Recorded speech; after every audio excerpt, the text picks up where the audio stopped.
বাঁকুড়াতে শিক্ষিকারা অপমানে গায়ে কেরাসিন তেল ঢেলে আগুন জ্বালাতে গেছিলেন। এই দৃশ্য পশ্চিমবাংলার সমস্ত শিক্ষক সমাজ দেখেছে, মানুষ দেখেছে, যা পশ্চিমবঙ্গে কখনো অতীতে ঘটেনি।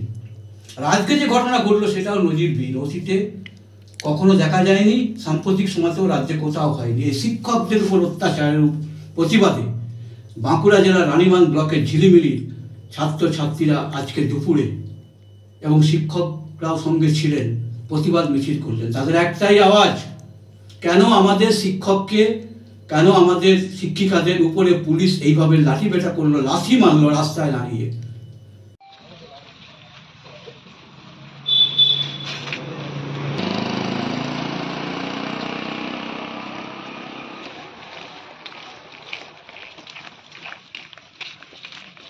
এটা আমাদের, আপনারা হয়তো জানেন, সারা পশ্চিমবঙ্গ তথা দেশবাসী জানেন যে সুপ্রিম কোর্টের রায়ের ফলে আমাদের 26,000 শিক্ষিকার চাকরি চলে গেছে। এর মধ্যে আমাদের 9 জন সহকর্মী ছিলেন। তো আমরা মনে করি ওনারা সবাই যোগ্য ছিলেন, এবং এই যে ওদের বিরুদ্ধে একটা বিপর্যয় নেমে এলো, এর প্রতিবাদ সঙ্গে তীব্র ধিক্কার। একই সঙ্গে ওই নিরীহ শিক্ষক শিক্ষিকারা যখন ডিআই অফিসে এর প্রতিকার চেয়ে আন্দোলন করছিলেন, তাদের উপর পুলিশ নির্বিচারে লাঠি এবং লাথি দুটোই তাদের উপরে নামিয়েছে।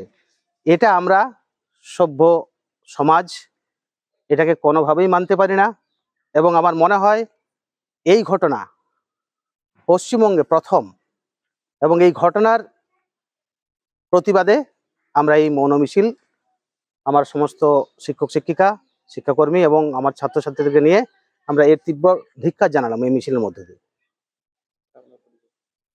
আমি নাম অসিত বরণ মাহাতো, সহপ্রধান শিক্ষক, ঝিলিমিলি উচ্চ বিদ্যালয়।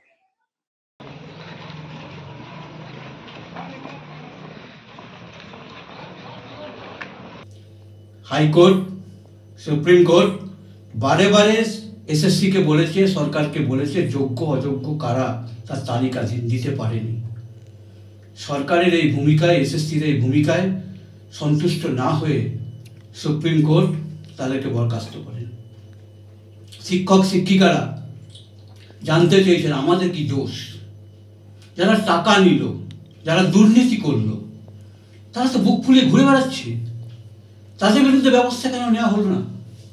কেন শিক্ষক শিক্ষিকাদের বলির পাঠা করা হলো?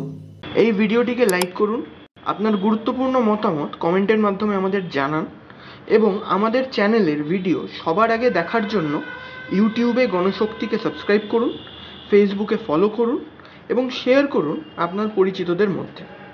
আমাদের চ্যানেলে আপলোড হওয়া ভিডিও নোটিফিকেশন পেতে বেল আইকনটি ক্লিক করতে ভুলবেন না।